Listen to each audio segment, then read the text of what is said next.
Hi there, how are you? Good morning. So today we're talking about intuitive eating principle number 6, okay? And that is discovering our satisfaction factor. So my name is Kelsie Michaud. I help women to gain control of emotional eating so that they can quit dieting, feel confident in the choices that they make and in their body, and just step into their power. So here in America, I feel like we really struggle with this principle because it comes down to really enjoying your food. Just really taking it all in, taking in the experiences, not just scarfing it down like a lot of us tend to do. So, we live in a world of diet culture that just focuses so much on being thin instead of the important aspect of our health. So the thing is, within our health, there's actually there's pleasure and satisfaction that actually helps to boost our health. So so eating what actually satisfies us can actually improve our health. So hi Chloe, how are you? Thank you for coming on. So when we don't eat foods that actually satisfy us, it ends up creating these feelings of deprivation. And we all know what happens when we deprive ourselves, right? So this only ends up leading to munching on a lot of other things that, we probably didn't even want in the first place. So let's say, for example, if you're craving like a piece of cake, okay? But instead, you decide to eat a lower calorie, like diet ice cream bar. Well, you may find that you still have this really strong desire to still eat afterward, after you had like the low calorie diet, sugar free, no sugar added, something or other ice cream bar, okay? So the thing is, when we allow ourselves what we truly want and we're able to experience the pleasure as we're eating it, then we can just move on with our day, okay? So then we're not still searching for something else. So when you have something that you didn't really want in the first place, that's what leads you to still kind of look and pick and, want to eat something because you didn't eat what you really wanted to begin with. Hi, Angela. How are you? Hi, Laura. Thanks for coming on. So if you just slow down and say, yeah, all right, I'm going to allow myself this piece of cake. I'm going to have one piece of cake. I'm not going to eat an entire cake. I'm going to have this one piece. This is what I'm craving. This is what I want. I'm going to have it. I'm going to enjoy it. I'm going to enjoy every bite of it. And then I'm going to move on with my day. Okay? Then you might have something later on that's, really nourishing for your body, but you're not going to continue to be looking for that something because you're still feeling deprived or unsatisfied. Does that make sense? I hope that makes sense for you. Let me know if you have any questions, okay?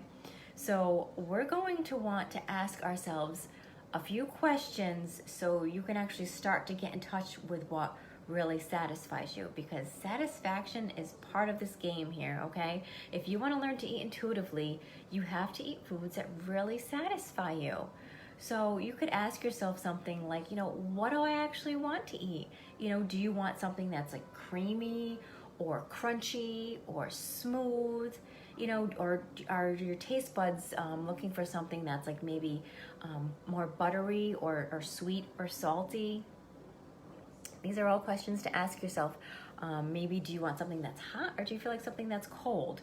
You really want to get in touch with this food experience, and you're just wanting to have and give your body what it's actually craving. And then, when you think about using all of your senses, then there's sight. Like, what does the food look like? Is it colorful? Do you like your plate to be colorful? So when you have time, think about the appearance of your food, and how does your food or the interest in your food, how does it change during your meal? Like do the first few bites taste really, really good? They taste so much better than the rest of the bites. Does your interest in the food start to kind of decrease throughout your meal as you're eating? As your body registers you're feeling like a little more full, a little more nourished, we notice that the food is now not tasting quite as good as it did as those first few couple of bites, right?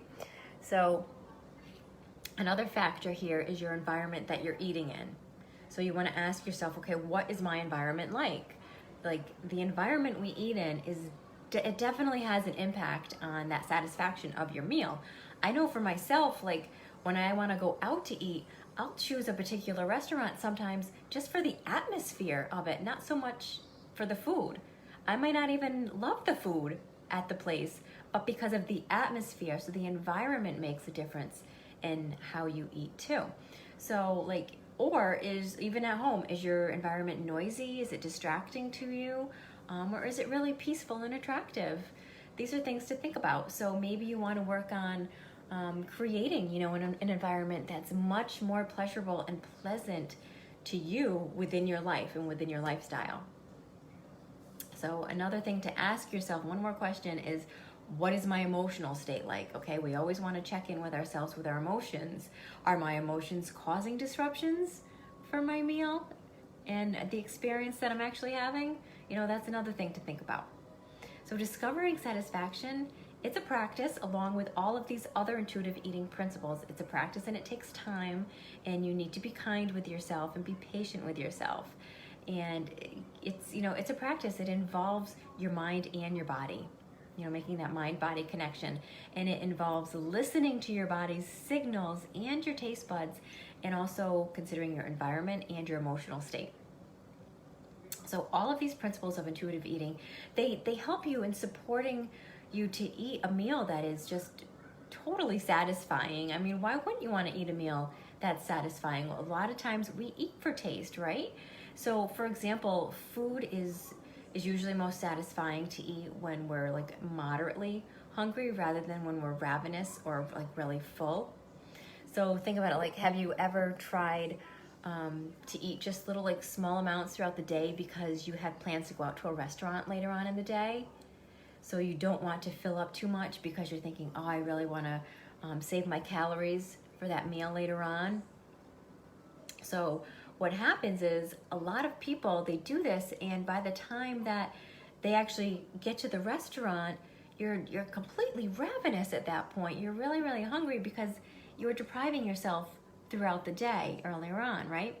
So as a result, you're not going to be like, you're going to eat a lot faster, for one, because when you're ravenous, you're just like, oh yeah, I'm sorry, I'm hungry, I want to eat, I want to shove food in my mouth. And you're not going to be so tuned into your body and all the signals that it's trying to tell you, okay?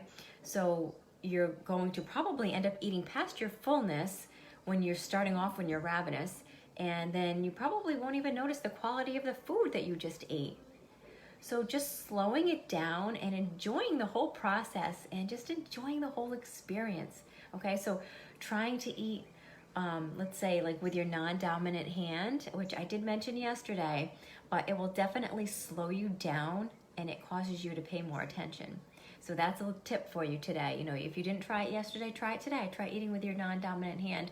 Or if you did try it yesterday, try to continue that and see how it slows you down and how much more aware it makes you of not just what you're eating, but how you're eating. So I hope that was helpful for you. If you have any questions, let me know. Pop them in the comments. And if you catch the replay, #replay, so I know you are here, and I would love to say hello to you. And if you have any questions in general, about your health and your weight that you'd like to dive further into, feel free to reach out. I'm here for you to answer those questions as well. If you'd like to dive a little deeper and talk about maybe taking you from where you are now to where you'd like to go, we can do that as well. I actually have 2 spots left for my one-on-one private coaching. I have filled a couple of spots this past couple of weeks, and I'm very excited for the ladies who are about to embark on a extremely beautiful journey of their own. And so I have two spots left for my private coaching. If anyone wants to talk about jumping into one of those spots, we can chat. So I hope you all have a very, very beautiful day, and I will be talking to you soon. Bye, everyone.